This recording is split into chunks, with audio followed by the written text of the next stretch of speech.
reality that we don't know and we're not conscious of shaitan. It's like if a robber wants to come into your house, that robber's greatest strength is the fact that you're completely unaware. That you're completely unaware of his presence and of his tactics. In fact, you don't even know that he exists in reality. You don't acknowledge his existence. And that makes the robber super effective. Because he can come in and out, you don't even realize it. That's one of our weaknesses, is that we don't have enough, as the sheikh was saying, enough consciousness of the influence of shaitan, and then we don't protect ourselves. So that's why I want to say, alhamdulillah, that we are having these sessions and we are focusing on this. Now, this isn't to say that we become obsessed. I know it doesn't mean we're... When people used to tell jinn stories, I would leave the room. Allah, subhanAllah, our lives, right? But it doesn't, I am also not talking about the other extreme where we sometimes become obsessed with these kinds of things and we miss the point. Let's find a healthy balance. And that healthy balance is, yes, shaitan exists. Yes, jinn exists. Yes, the shayateen are real. Yes, their influence is real. However, Allah subhanahu wa ta'ala akbar. Okay, Allahu Akbar. Allah is greater than everything else. And that includes the shaitan and his army. All of them. Allah is greater than all of them. So what I want us to do is, while we are aware of our enemy and while we are aware that we are in a battlefield, we should also be aware of who's in charge at the end of the day.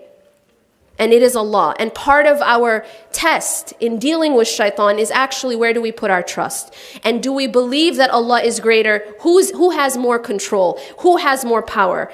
Okay, even if the entire world, as Allah tells us, even if the entire world were to gather together to harm you with something, they could not harm you except by what Allah has written for you. And if the entire world had come together to benefit you with something, they could not benefit you except in what Allah has written for you. This is part of our aqeedah, to understand that while, yes, we have enemies, internally and externally, seen and unseen. And by the way, the role of shaitan, the role and purpose of shaitan, the focus of shaitan, the goal of shaitan can actually be carried out by both jinn and ins. So that's why when I say jinn and ins, I'm talking about jinn and I'm talking about human beings.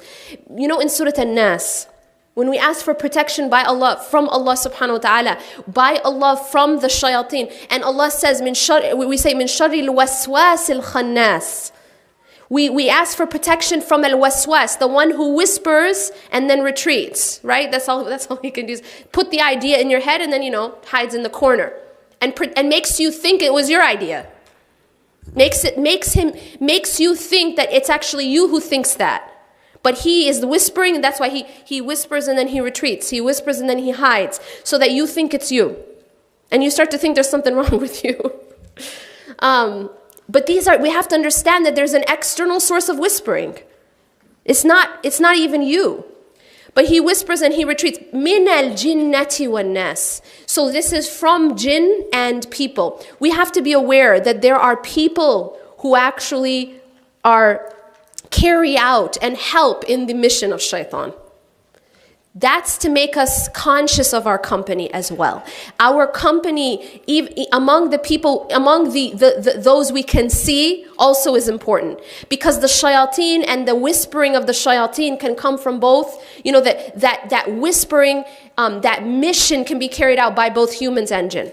The mission of attacking us on the straight path, the mission of coming at us from the front and from the back and from the right and from the left, he's got nothing else to do. So what we have to realize is we have a very skilled opponent, but that opponent also is not undefeatable, is skilled but also weak. And this is something Allah tells us. Allah tells us that his plot is weak, but he is focused. It's like he doesn't take a break. And that's our problem, is that when we think, like he said, once you become religious, once you become practicing, and if you think that you're now safe from the shaitan, then you're actually he's going to win that battle. Notice in the ayah something important. The shaitan says that I will attack them on where? He doesn't say I'll attack them outside the nightclub. Right? He doesn't say I'll attack them, in Vegas while they're gambling. he says, I'll attack them on your straight path. You see where he's attacking. He's going to put in more effort to attack those who are trying to be on the straight path. Because that's where you require more energy. If someone's already off the path, it doesn't take as much energy to misguide them, right? It doesn't take as much energy, as much focus, as much army to get them off the path. So he in fact will put in more attacks and more skilled and more mind games and just more effort on those who are actually trying to be on the straight path. Or the more you're trying to get closer to Allah subhanahu wa ta'ala, the more you have to protect yourself from shaitan and from the deception of shaitan. Shaitan will try to go to those people who have knowledge. Will try to go to those people who are in the public eye. And he will come at people in different ways. So what I'm going to do right now is just talk about just a few of his tools. One of the tactics, and realize that when you say that someone's coming at you from your front and from your back and from your right and from the left, this is to indicate that he's going to use all different types of pathways. If you close the front door, he'll come from the back door. If you close the back door, he'll come in from the window. All right. And what that means is that he's good at what he does. He's relatively good at what he does. So he doesn't just come at you and say, you know what, I think you should just become a Christian. I mean, he's not going to be like, you should just leave Islam straight away, right? Or you should just stop praying. If somebody is praying, I mean, he's not going to come at the scholar and be like, tomorrow, you should just leave Islam. Because it's probably not, that's probably not going to happen. He's going to come out in a more sophisticated way, obviously. So number one, the first tactic I want to discuss is this idea of perfection. This is actually interesting because the idea of religious perfection or the idea of human perfection, I will actually categorize that as a tool of shaitan. The reason is that when and you're going to be like, but that's weird, right? Because this is something, unfortunately, we teach. Like even if we don't explicitly teach it, we implicitly teach it in our religious teachings, is that you're supposed to be perfect. That a religious person means that they're a perfect person, almost as if a sinless person. You're never supposed to slip. You're never supposed to make mistakes. And so for you to be good, you have to be perfect. Somewhere along the line, we've equated good, like good equals perfect. That in and of itself, I'm actually going to categorize as a tool of shaitan. You know why? I'll tell you why I'm going to categorize that as a tool of shaitan. Because, number one, as human beings, we aren't perfect and we were not created to be perfect. We do commit sins. And Allah didn't make a mistake. Allah created us with a specific nature for a specific purpose. And if He had wanted us to be sinless, we would have been angels. There is something called sinless creation, but that's not what He created. This creation of jinn and ins are not like angels, nor were they intended to be like angels. Make sense? So Allah made us the way we are for a reason. That's the first thing we have to understand. There's a hadith that says, all of the children of Adam will make mistakes, will sin, will slip. But the best of them are those who repent. The first part is important here, that we understand that this is part of the nature of the human being. Now, why is that so important to understand? I'll tell you why. And I'll tell you why not understanding that becomes a tool of shaitan. The reason is that if I think I'm supposed to be perfect, one of two things will happen. Okay? One of two things will happen. When I see myself as perfect, I got a big problem. What's that called? Arrogance. It's called, actually, it's more than just arrogance. In English, we have arrogance. But in Arabic, there's different shades of arrogance. One is called ghurur. And ghurur means self-deception.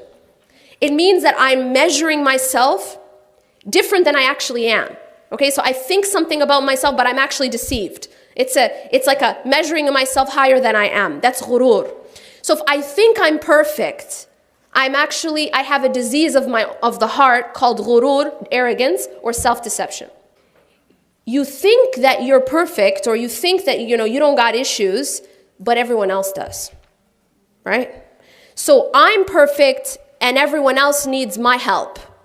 So now you you join the haram police. I feel like I'm better and I need to, help others because I'm higher. That in and of itself is because of the deception that I thought I was perfect, or that it was even possible for me to be perfect. All right? So that was the number one, is believing that I'm perfect when I'm on top of my game, or I see myself as on top of my game. But let me just say one thing about being on top of your game. Number one the thing about being on top of your game is if you're on top of your game, meaning, say you're praying, alhamdulillah, you're reading Quran, you're staying away from the fahsha and the haram, and you're dressed properly and everything like that. Is that because of you, or is that because of Allah? It's because of Allah. It isn't because you're awesome and your neighbor's not. That's actually not the reason. The reason that you're praying is because Allah has guided you and Allah has gifted you with salah. The reason you're saying La ilaha illallah and someone else is saying something else is because Allah has guided you and gifted you. Meaning you should be grateful, not arrogant. Okay? You should be grateful, not arrogant. You should be thanking Allah subhanahu wa ta'ala and realizing that any gift can be taken away. Right? Yes or no? Any gift can be given and it can be taken. And we know that the heart is something that naturally turns, isn't it? Ya muqallib al-qulub. This is the dua the Prophet ﷺ would make, one of the most commonly, that he would make it most often. Ya muqallib al-qulub, thabbit qalbi ala dinik. O turner of hearts, keep my heart firm on your deen. Okay, so the heart itself, the Prophet, we were told in a hadith that a person can wake up in the morning as a believer and by the evening they're a disbeliever.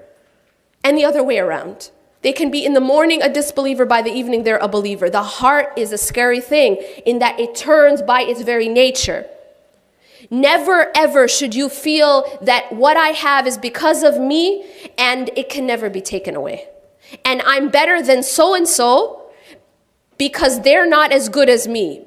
Believe me, you could trade places in 24 hours. It's like that.